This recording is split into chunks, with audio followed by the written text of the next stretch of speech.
Bonjour à tous, bienvenue dans cette seconde vidéo. Laissez-moi commencer par une petite anecdote. Il y a de cela 1 an et demi, j'ai voulu corriger quelque chose que je considérais être un défaut en moi. Je ne lisais pas assez de littérature contemporaine française, voire pas du tout. Je vais donc chez le libraire prendre un livre dont le titre m'attirait. C'était La mélancolie d'un auteur dont j'ai oublié le nom.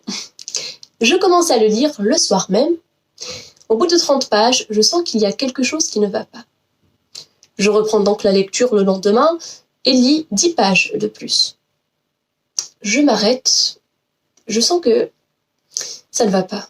Je le remets encore de côté, croyant que c'était peut-être mes préjugés sur la littérature française contemporaine qui m'empêchaient d'entrer dans ce livre-là et de le lire comme il fallait. Je le reprends quelques semaines après, mais cela fut pour moi un coup fatal. En effet, je me suis forcée à lire encore quelques pages, mais mon corps lui-même, a réagi d'une manière si violente que je suis tombée dans le désespoir pendant plusieurs mois. Je n'arrivais plus à lire un livre. C'était une intoxication livresque, comme on peut faire des intoxications alimentaires. Mon corps n'arrivait plus à digérer ce que je pouvais lui offrir et mon esprit pareillement. J'étais désespérée de la littérature, désespérée du monde et désespérée tout court. Et tout cela à cause de ce livre-là qui était vide. Je lisais, j'essayais de lire du vide. L'auteur adoptait un style volontairement obscur avec des phrases alambiquées à n'en plus finir, qui ne voulaient rien dire et qui n'avaient aucune cohérence pour singer l'apparence d'un style justement qui, par son sujet même et par le propos qu'il veut nous communiquer, est complexe. Il y a une différence entre un propos complexe par nécessité et un propos qui veut vêtir l'apparence de la complexité pour voiler un vide total de la pensée. Cette expérience-là m'a servi de leçon.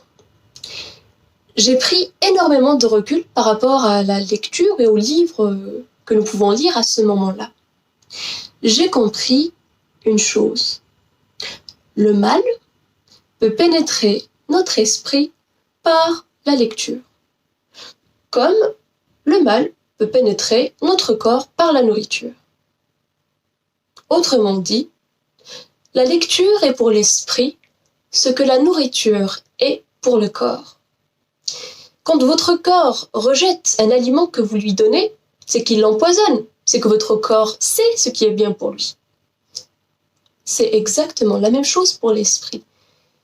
Quand votre esprit prend quelque chose qui l'empoisonne, eh bien il le rejette. La lecture, disait Proust, est une amitié. Quelqu'un ou quelque chose qui vous veut du mal, volontairement ou involontairement, peut-il être votre ami? Permettez-moi de répondre par le sens commun, qui est de dire non. Je ne peux pas être ami avec quelqu'un qui me veut du mal. Le mal, on le combat. Et quand il imprègne toute la société, eh bien, lire devient une révolte. Lire, c'est remettre le Verbe au centre de nos vies. Rappelez-vous le début de l'Évangile selon saint Jean. Au commencement était le Verbe, et le Verbe était auprès de Dieu, et le Verbe était Dieu. Verbe avec un grand V, donc. C'est la parole de Dieu, c'est l'éternité, c'est Dieu lui-même que vous remettez au centre de vos vies. Verbe avec un petit v, au sens de langage, langue, parole. Ce verbe, cette parole est de nos jours viciée. Elle est pervertie par plusieurs moyens.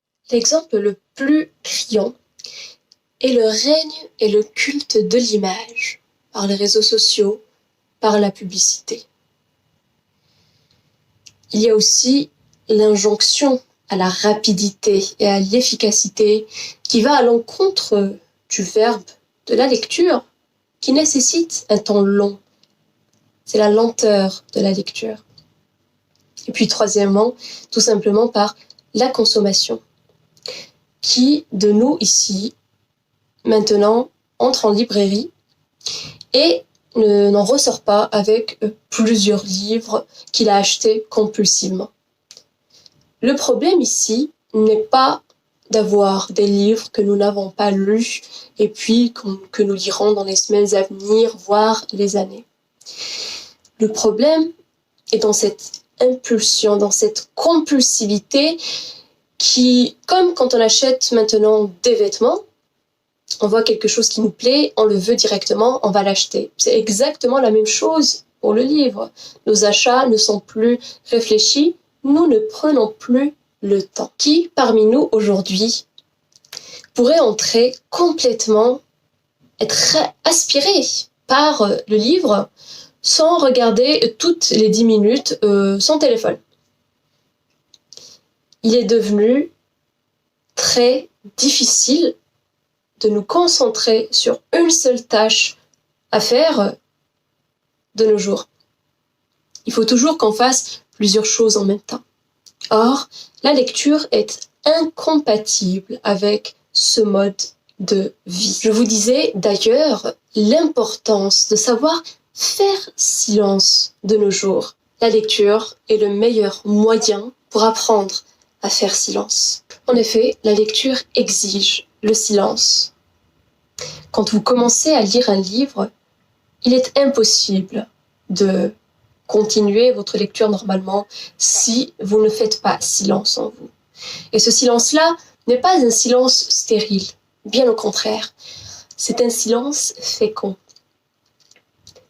C'est une invitation par l'auteur du livre, par le livre lui-même, à un dialogue. Dialogue, du grec dia, logos. Dia, à travers deux, entre deux personnes, et logos, parole, langage raisonné.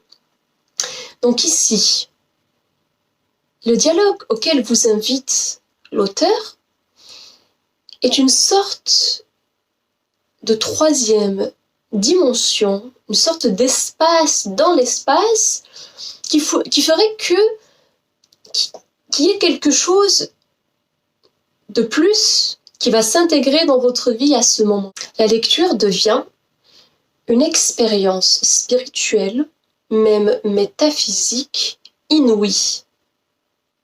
Pour y accéder, il faut accepter ce don de soi de l'auteur.